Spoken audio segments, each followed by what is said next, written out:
Thanks, Tom. Appreciate that. John, good to see you here, buddy. Did you want to chime in on what we're talking about here? How you spend your time and balance? I know John Calora from Mentoring for Free is a good friend of mine. He has a real estate company with his wife, so me and him go way back. I've been talking to John for about 4 years now. Thanks for being here tonight, John. How you doing? I'm doing great. Sorry it took me a little while to jump on. Don't worry about it, man. No worries. Don't worry. Yeah, but I just came in at the tail end, so I'm... we just started like 10 minutes ago, so go for it. What's the topic going on? Tonight we're talking about 5 bad habits you must avoid if you want to be successful as an entrepreneur. And right now we're talking about not scheduling so many things and packing your day so tight that you don't have time to move around and even breathe. So, I mean, I know you've got an awesome business with your wife, which is really cool because you guys can spend that time together working on your business, but you also get to do it together, so you're not really neglecting each other or anything like that. That must work out really well for you, John. Yeah, exactly.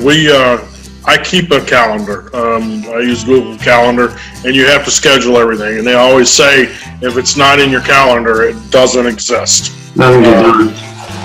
So it definitely have to do that. What are you eating, Chris? That looks good. I'm eating everything bagel with roasted red pepper hummus. Oh, nice.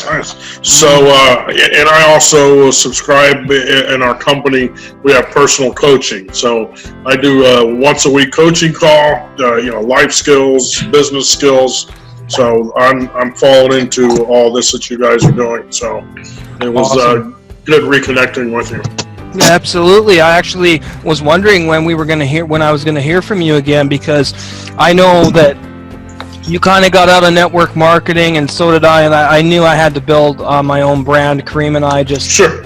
Yeah, so it's good to have you back. Good to see you, man. I'm glad you're doing well. Really happy for you, man. Yeah, absolutely. I enjoy this type of stuff. So awesome. Mr. Bill Maybauer, you're unmuted. How you doing tonight, buddy? I'm doing fine. Glad you caught me just before I got to get going. That's all right. You're always a trooper, man. Go ahead. What do you think of, how do you balance your time, business with pleasure, and how do you make sure that you don't pack your day too much so that you have the time to actually get stuff done that you want? Well, I've got a regular job, so I get to do that all fun day. And my problem is sometimes I don't, as last guy just said, if you don't put it in your calendar, it doesn't get done. And my problem is a lot of times it doesn't get done because I haven't put it on my calendar. So that's something that I've got to work on to create that so it does get done. That's where I'm got to head to, is to get her done. I like it, guys. And all of you guys got to make room for your honey-do list so you don't get on the endangered species list. Yeah. That too. Yeah, that too. But I got to run, so all right, Bill. I'm going to have to listen to it later, but great. That's fine, buddy. Good idea. All right. Great to see you, Bill. We've got Cedric here. We've got a lot of people, guys. Somebody just take the mic and go for it. Well, I have a kind of a slightly different perspective on this. Sure, share it. I always have enough to do. I think probably all of us do, to fill a day. I mean, I like your idea of picking 5 things, but I really it's really kind of a swirling number of balls that are all in the air at the same time, and just trying to figure out which one is a priority at any moment. But the problem with that is, because I always have enough to do, I spend and most of what I do is sit in front of the computer in my office. Nearly 100% of my time is sitting in a chair looking at my computer to do what I do. And a lot of the articles that I've read about health clearly indicate that that is not good for you. It's not good for you to be constantly sitting. So the challenge that I have is to figure out a way every hour or so to get up and just go walk around and spend a little time out of the chair and getting a little bit of exercise. So for me, it's an issue of improved health by not becoming attached to my chair. Yeah. I hear you there. Somebody else, go for it. Anyone who hasn't spoken up. John, chime in. Yeah, go ahead. I love it. Hey, good evening, Chris. What I found out as far as just standing up. Yep. You're muted, John. Somebody hit you. That was me. That was me. If you stand up, talk on the phone standing up, do your work standing up, it works out a lot better. Yep. Interesting. I like that. That's why I they- stand-up desk. Yeah, they have stand-up desks.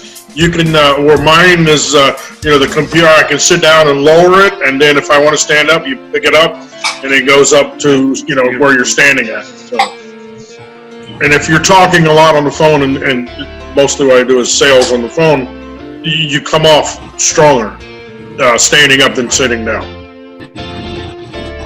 It's good time in Alaska. No. That's an interesting concept, John, to stand up and contact business, and it would mentally seem to strengthen you, yes. Oh, sure, I can sure. see where that would be true. Right. I have a wireless headset at the office. I forgot to bring it home, and it works really well. I can literally just walk around if I forget, because we're not on video calls. I can walk around, face the office, go down the hallway, and come back. So you're always moving. I can't be sedentary all the time. Yeah. I guess. Well, I'm in a wheelchair myself, so I can appreciate the sitting down and not being able to stand up or change positions. Right. But yeah, I can just mentally focus on the fact that I'm changed position, or I'm sitting Right. straight up, or I'm bicycling while I'm sitting down. Just something for any kind of exercise is Right. critical. You want to do circulation. That's the main thing. Even if you're sitting down, they have those little pedal things that you can sit below your feet and just pedal. Just keep your heart pumping. Yep. I use it all the time. Cool. That's good. Just keep the motion. I agree. And speaking of keeping motion, sometimes I keep too much motion, which I'm going to segue into our second topic. This one I'm really guilty of. Second point. Or second point. Second bullet point. It's hard to hit a moving target. It's hard to succeed at multiple things at once. Now, this is interesting because I'm particularly guilty of this, and I don't deny it. That having so many irons in the fire might seem like a good idea initially, but when you have just too many, eventually what happens is you're sidetracked here, sidetracked here, sidetracked here, and it gets overwhelming.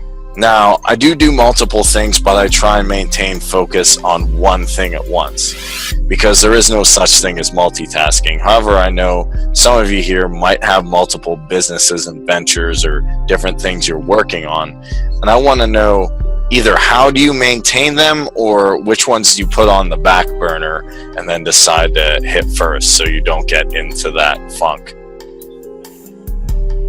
Well, that seems to be just a matter of judgment. If you're a multitasking person, you have multiple business fronts or multiple projects within a business, you really just need, if you wake up in the morning and you're looking at 5 things to do, you really have to be able to analyze and say, what's the lowest hanging fruit? What's the most important thing that needs to get completed today? And a good litmus test, if you're in business for yourself, is where can I go pick up a check? That would be the priority. And then everything else goes down from there as far as priorities. But it's really just judgment to me. It's judgment in deciding, making an intelligent decision about what's important to get done first. And I agree with that to some level. See, here's the thing. I picked up a check today from Fiverr. So I did pick up, not a check, but I picked up a little bit of money. However, what I'm doing here is more long-term, because doing a gig here and there is cool. People will like it, but I want something that gives value when I'm sleeping, when I'm out on vacation, when I'm out playing music. And the way I put it in is I have buckets. I have short-term tasks, and I know I have things that have long-term tasks. And short-term is just judged by it's going to give temporary value in the minute or for a couple of days or a week, and then it's done. Long-term value I want to create by saying, okay, this will be around for eons, and by working on this, I'm creating something that's not only residual, but something that people can come time and time again and get value, like here. And that's kind of how I handle multiple opportunities. I agree with you.